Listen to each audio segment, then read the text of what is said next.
നമസ്കാരം. തമിഴ്നാടിന്റെ ഉപമുഖ്യമന്ത്രി പദത്തിലേക്ക് മുഖ്യമന്ത്രി സ്റ്റാലിൻ്റെ മകനും യുവജനക്ഷേമ കായിക വികസന മന്ത്രിയുമായിട്ടുള്ള ഉദയനിധി സ്റ്റാലിൻ എത്തുന്നു. സംസ്ഥാനത്തിൻ്റെ ഉപമുഖ്യമന്ത്രിയായി ഉദയനിധി ഓഗസ്റ്റ് മാസം 22-ന് മുമ്പ് സത്യപ്രതിജ്ഞ ചെയ്യുമെന്നാണ് DMK സർക്കാരിലെ ഉന്നത വൃത്തങ്ങൾ വ്യക്തമാക്കുന്നത്.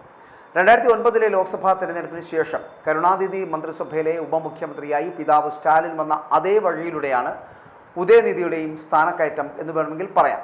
സർക്കാരിലുള്ള ഉദയനിധിയുടെ സ്വാധീനം വർദ്ധിപ്പിക്കുന്നതിനും ഒപ്പം തന്നെ ഭരണതലത്തിൽ സ്റ്റാലിൻ്റെ ഭാരം ലഘൂകരിക്കാനുമാണ് ഉദയനിധിയെ ഭരണത്തിൻ്റെ തലപ്പത്തേക്ക് എത്തിക്കുന്നത് എന്നാണ് ഇക്കാര്യത്തിൽ DMK നൽകുന്ന വിശദീകരണമെങ്കിലും അതുമാത്രമല്ല, ഉപമുഖ്യമന്ത്രിയായ ഉദയനിധിയുടെ സ്ഥാനക്കയറ്റം ഉറപ്പാണ് എന്നും ഓഗസ്റ്റ് 22-ന് മുഖ്യമന്ത്രി സ്റ്റാലിൻ്റെ US-ലേക്കുള്ള യാത്രയ്ക്ക് മുമ്പ് അതുണ്ടാവുമെന്നും DMK-യിലെ ഒരു മുതിർന്ന നേതാവ് സ്ഥിരീകരിക്കുകയും ചെയ്തിട്ടുണ്ട്.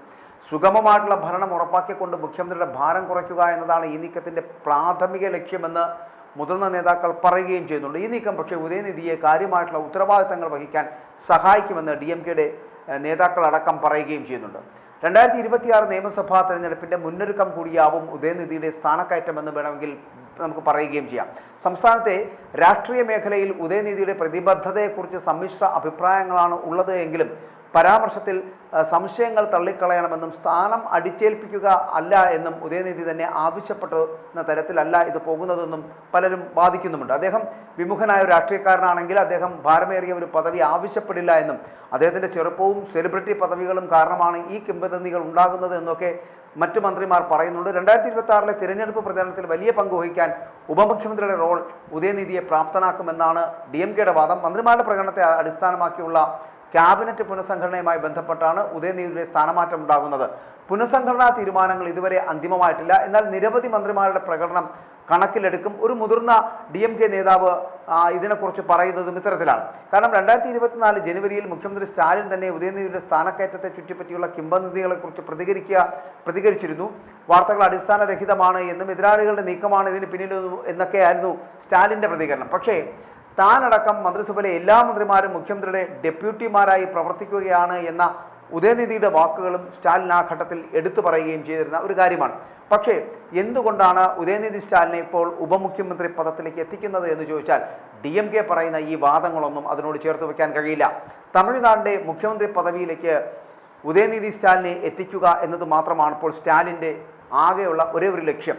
അതായത് രോഗവുമായി ബന്ധപ്പെട്ടിട്ട് US-ലേക്ക് പോകുന്ന മുഖ്യമന്ത്രിയായ സ്റ്റാലിൻ അവിടെ അദ്ദേഹം ചികിത്സാർത്ഥമാണ് പോകുന്നത്. അതിനുശേഷം തിരിച്ചു വന്നതിന് ശേഷം മാത്രമായിരിക്കും മുഖ്യമന്ത്രി പദവി സ്വീകരിക്കുക വീണ്ടും. പക്ഷേ അതിനോടനുബന്ധിച്ച് തന്നെ ഉപമുഖ്യമന്ത്രി പദത്തിലിരുത്തിക്കൊണ്ട് മുഖ്യമന്ത്രിയുടെ എല്ലാ ജോലികളും ചെയ്യിപ്പിക്കുക എന്ന ഒരു രീതിയാണ് സ്റ്റാലിൻ അവലംബിക്കുന്നത്. മുമ്പ് കരുണാനിധി ചെയ്ത അതേ രീതി, അതായത് കരുണാനിധി മുഖ്യമന്ത്രിയായിരുന്നപ്പോൾ സ്റ്റാലിനെ ഇതേപോലെ ഉപമുഖ്യമന്ത്രിയായി കൊണ്ടുവരികയും അതിനുശേഷം സ്റ്റാലിൻ തമിഴ്നാടിൻ്റെ മുഖ്യമന്ത്രിയായി മാറുന്ന കാഴ്ചയെ നമ്മൾ കണ്ടതാണ്. അതുതന്നെയാണ് ഇവിടെയും സംഭവിക്കാൻ പോകുന്നത്. 2026-ലെ നിയമസഭാ തിരഞ്ഞെടുപ്പിൽ പക്വതയേറിയ ഒരു മുഖ്യമന്ത്രി സ്ഥാനാർത്ഥിയായി മാറ്റിയെടുക്കുക എന്നുള്ളത് തന്നെയാണ് ഉദയനിധി സ്റ്റാലിനിലൂടെ ഈ ഉപമുഖ്യമന്ത്രി പദം നൽകി സ്റ്റാലിൻ്റെ ലക്ഷ്യമെന്ന് പറയപ്പെടുന്നത്. ആ ലക്ഷ്യത്തിലേക്ക് നടന്നെടുക്കുകയായിരിക്കും ഇനി ചെയ്യേണ്ടത് ഉദയനിധി സ്റ്റാലിൻ ചെയ്യേണ്ടത്. പക്ഷേ 2-3 കാര്യങ്ങൾ കൂടി അവിടെ ഉണ്ട്. അതായത് DMK എന്ന് പറയപ്പെടുന്ന മുന്നണിയുടെ വളർച്ചയും തളർച്ചയും ഇപ്പോൾ തമിഴ്നാട്ടിലുണ്ട്. മറ്റൊന്ന് അണ്ണാ DMK-യുടെ തളർച്ച.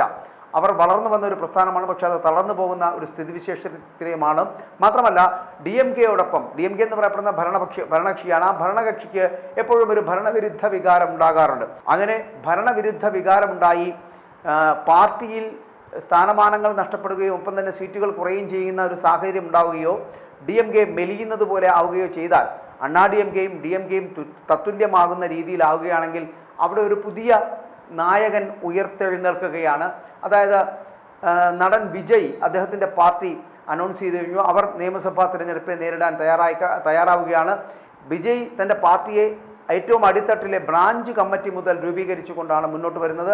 അത് വലിയൊരു മാറ്റം ഉണ്ടാക്കുവാനുള്ള സാധ്യതയുണ്ട്. അതായത് അണ്ണാ DMK-യിലുള്ള ഒരു വിഭാഗവും അതുപോലെ തന്നെ അസംതൃപ്തരായ DMK-ക്കാരും ചിലപ്പോൾ വിജയോടൊപ്പം ചേർന്ന ഒരു സാഹചര്യം ഉണ്ടായേക്കാം. അങ്ങനെയാണെങ്കിൽ അണ്ണാ DMK-യും DMK-യും മാറ്റി നിർത്തി പുതിയൊരു സംവിധാനം അവിടെ ഉണ്ടാകും. അത് കോൺഗ്രസുമായി ചേർന്ന് നിന്നുകൊണ്ട് വിജയ് മുന്നോട്ട് പോകുന്നതായിരിക്കും. അങ്ങനെ ഒരു സ്ഥിതിവിശേഷം ഉണ്ടാവുകയാണെങ്കിൽ വിജയ് മുഖ്യമന്ത്രി പദത്തിലേക്ക് എത്തുന്നതും നമുക്ക് തള്ളിക്കളയാൻ കഴിയില്ല. അപ്പോൾ അങ്ങനെ ഒരു സാഹചര്യം ഉണ്ടാകുന്നതിന് മുമ്പ് വിജയ്ക്ക് ഒരു എതിരാളി എന്നുള്ള നിലയിലാണ് ഉദയനിധി സ്റ്റാലിനെ അവിടെ കൊണ്ടുവയ്ക്കുന്നത്. ആ ഒരു പ്രതിഷ്ഠ നടത്തുക എന്നുള്ളത് സ്റ്റാലിൻ തീരുമാനിച്ച കാര്യമാണ്. മാത്രമല്ല, രോഗബാധിതനായ സ്റ്റാലിൻ ചില തീരുമാനങ്ങൾ അങ്ങനെ വളരെ പെട്ടെന്ന് എടുക്കുന്നതുമല്ല. പക്ഷേ അദ്ദേഹത്തിന് ചില തീരുമാനങ്ങൾ, തൻ്റെ ലക്ഷ്യങ്ങൾ പൂർത്തീകരിക്കേണ്ടതുണ്ട് എന്നുള്ളത് കൊണ്ട് തന്നെയാണ് ഉദയനിധി സ്റ്റാലിനെ ഉപമുഖ്യമന്ത്രിയായി ഇപ്പോൾ ആ പദത്തിലേക്ക് എത്തിക്കുന്നത്. മാത്രമല്ല, ഉപമുഖ്യമന്ത്രി പദത്തിൽ നിന്ന് മുഖ്യമന്ത്രിയുടെ പദവി എന്ന് പറയപ്പെടുന്നത് വളരെ ദൂരത്തിലുമല്ല എന്നുള്ളത് കൊണ്ട് തന്നെ മുഖ്യമന്ത്രിക്ക് എന്തെങ്കിലും സംഭവിച്ചാൽ പോലും വേണമെങ്കിൽ ഉപമുഖ്യമന്ത്രിയായിട്ടുള്ള ഉദയനിധി സ്റ്റാലിന് മുഖ്യമന്ത്രി പദത്തിലേക്ക് വരികയും ചെയ്യാം. ഒപ്പം തന്നെ തമിഴ്നാട്ടിലെ രാഷ്ട്രീയ രംഗം ഈ കലങ്ങി മറിയുന്നതിനോടൊപ്പം തന്നെ വിജയുടെ മുഖ്യമന്ത്രി പദത്തിലേക്കുള്ള വരവും വിജയുടെ രാഷ്ട്രീയ പ്രവേശനവുമൊക്കെ വലിയ ചർച്ച ചെയ്യപ്പെടും. അപ്പോൾ അവിടെ അപ്രസക്തമാകുന്നത് BJP ആയിരിക്കും. ആ അപ്രസക്തിയിൽ നിന്ന് ഒരിക്കലും മുന്നോട്ട് വരുവാൻ BJPക്ക് കഴിയില്ല. അവിടെ വിജയുടെ ഒരു പ്രസക്തി വല്ലാതെ ഏറുകയാണ് എങ്കിൽ രാഹുൽ ഗാന്ധിയുമായിട്ടുള്ള വിജയുടെ ബന്ധമടക്കം ചർച്ച ചെയ്യപ്പെടും. ഒപ്പം തന്നെ കോൺഗ്രസുമായി ചേർന്ന് നിന്നുകൊണ്ട് മുന്നോട്ട് പോകുവാനുള്ള ഒരു സാഹചര്യമായിരിക്കും തമിഴ്നാട്ടിലുണ്ടാകുക. പക്ഷേ അത് വലിയ രാഷ്ട്രീയ മാനങ്ങളൊക്കെ ഉണ്ടാകേണ്ടതുണ്ട്. കാരണം അതായത് ഇന്ത്യ മുന്നണിയുമായി ബന്ധപ്പെട്ടിട്ട് DMKയും കോൺഗ്രസും ഒക്കെ ഒന്നിച്ചു നിൽക്കുന്ന ഒരു കാലഘട്ടമാണ് അത്. പക്ഷേ തമിഴ്നാട്ടിൽ എത്തരത്തിൽ പ്രതിഫലിക്കുമെന്ന് പറയാൻ കഴിയില്ല. അങ്ങനെ വിജയുടെ ഒരു യാത്രയും, വിജയ് ഇപ്പോൾ അടുത്ത പദയാത്ര ആരംഭിക്കുകയാണ്.